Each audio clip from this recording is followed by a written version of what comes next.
Hello friends, welcome to my channel. ఈరోజు మనం మసాలా దమ్కా భాజీ చేసుకుందాము. ముందుగా మనం 2 స్పూన్స్ ఆయిల్ వేసుకోవాలి.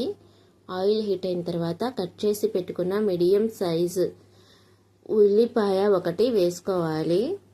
ఇప్పుడు దీన్ని దోరగా వేయించుకోవాలి. ఇలా దోరగా వేగుతున్నప్పుడు ఒక దాల్చిన చెక్క, 2 లవంగాలు, 2 యాలక్కాయలని వేసుకోవాలి. దీంతో మనకి మంచి టేస్ట్ వస్తుంది. 1 టీ స్పూన్ అల్లం వెల్లుల్లి పేస్ట్ని కూడా వేసి సిమ్లోనే దోరగా వేయించుకోవాలి. ఇప్పుడు మనకి పచ్చి వాసన పోయింది కదండి. 5 పచ్చిమిరపకాయలని కూడా తుంచి వేసుకోవాలి. ఇవి లేకపోతే చింది మనకి మీద పడతాయి.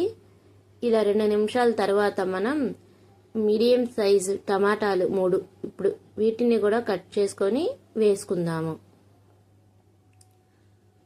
ఇవి కొంచెం త్వరగా మగ్గడానికి 1 టీ స్పూన్ ఉప్పుని, 1/2 టీ స్పూన్ పసుపుని కూడా వేసుకుందాము.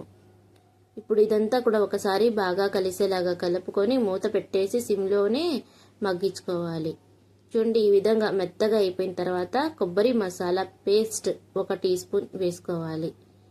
ఇప్పుడు ఇదంతా కూడా ఒకసారి బాగా కలిసేలాగా 2 నిమిషాల పాటు దోరగా వేయించుకోవాలి. పచ్చి వాసన అనేది పోయిన తర్వాత 1.5 స్పూన్ కారాన్ని కూడా వేసుకుందాము.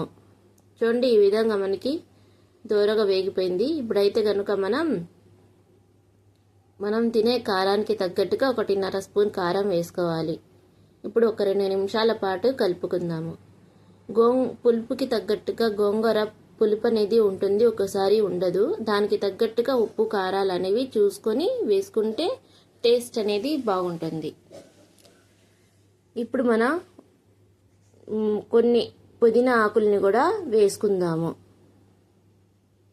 కొన్ని కొత్తిమీర ఆకుల్ని కూడా వేసుకుంది టేస్ట్ అనేది బాగుంటుంది. ఇప్పుడు ఇదంతా కూడా ఒకసారి బాగా కలిసేలాగా కలుపుకుందాము.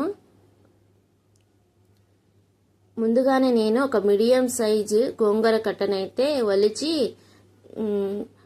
క్లీన్ చేసి పెట్టుకున్నాను. ఇప్పుడు ఈ గోంగూర ఆకుల్ని కూడా వేసుకొని ఒకసారి బాగా కలిసేలాగా కలుపుకోవాలి.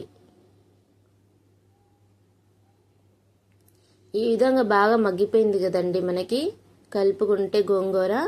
ఇప్పుడు 1/2 గ్లాస్ వాటర్ని కూడా వేసుకొని బాగా కలుపుకొని మూత పెట్టేసి మరొక 2 నిమిషాల పాటు ఉడికించుకుందాము.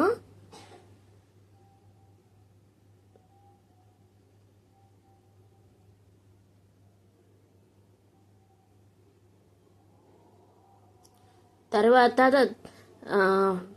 చివరకు కొత్తిమీర వేసి పోపు గుత్తితో మెత్తగా మెదుపుకుంటే మన దమ్కా భాజీ అయితే గనుక రెడీ అండి. ఇది చాలా టేస్టీగా కూడా ఉంటుంది.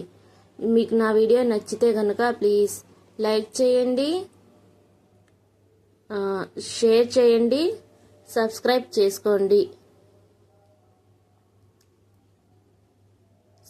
చేసుకోండి ఫ్రెండ్స్. Thanks for watching.